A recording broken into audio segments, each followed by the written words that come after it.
friends, welcome back to Legal Babes. So today we'll talk about gift.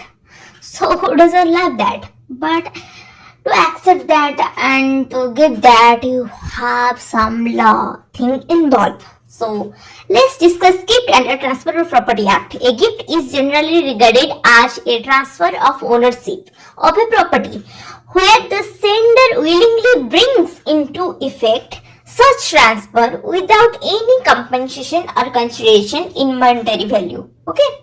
When the transfer takes place after the death of transferor, it is known as testamentary transfer.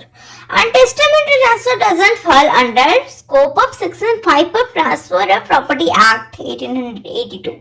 So while we are studying about gift and the Transfer of Property Act, then it is only involve inter vivos, that is, gift can be done between living persons.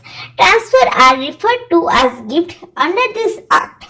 Section 122 of the Transfer of Property Act defines a gift as the transfer of an existing movable or immovable property. Such transfer must be made voluntarily and without consideration. The transferor is known as donor and the transferee is called the donee. Essential element of a gift, there must be transfer of ownership. Existing party means transfer between inter vivos. The transfer should be done without consideration. Voluntary transfer with free consent means there should be free consent and no forcing happened. And acceptance of gift, the main thing. If you want to give someone gift and the opposite person is not accepting that, then this is not a completion of gift. Okay. With regards to gift of immovable property, section 123 provides the transfer must be effected by a registered instrument signed by or on behalf of donor and attested by at least 2 witnesses. Registration is compulsory in case of gift of immovable property. Okay, remember this thing very carefully.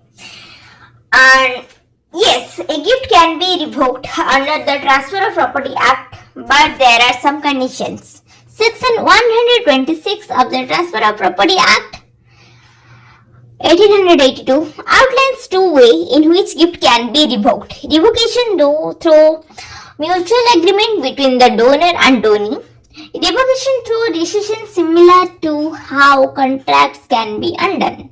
So let's first discuss revocation by mutual agreement. When the donor and donee mutually agree that the gift shall be suspended or revoked upon the happening of an event or depending on the non-happening of an event, then it is called a gift subject to a condition laid down by mutual agreement. It must consist of following essential.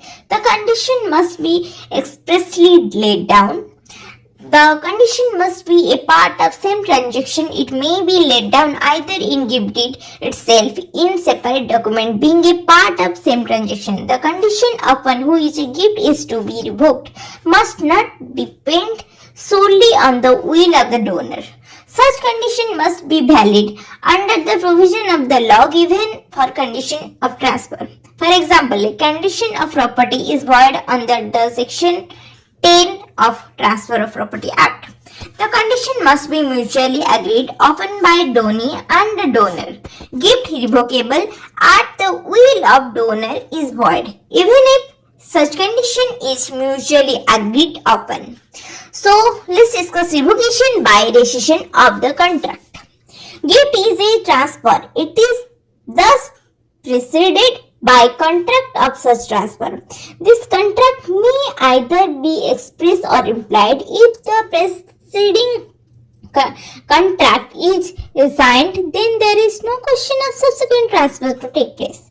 Thus, under section 126, a gift can be revoked on any ground on which its contract may be resigned.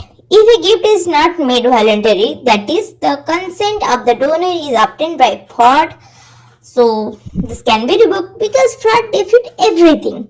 The option of such revocation lies with the donor and can be transferred, but the legal heir of the donor may sue for revocation of such contract after the death of donor. The limitation for revocation a gift on ground of fraud misrepresentation is 2-3 years from the date on which such fact come to the knowledge of the donor. The right to revoke the gift on the above mentioned ground is lost when the donor ratifies the gift either expressly by his conduct. No provision of revocation shall apply in case of bona fide purchaser according to Balai Chandra Puri versus Durga Baladeshi. Revocation is also feasible when the gift deed is completed without the donor's free permission as a result of fraud or undue influence. And this is all about gift. If you guys are still here, then do subscribe because you are getting some knowledge, right? So, for whatever purpose you are watching this, all the best. Bye bye.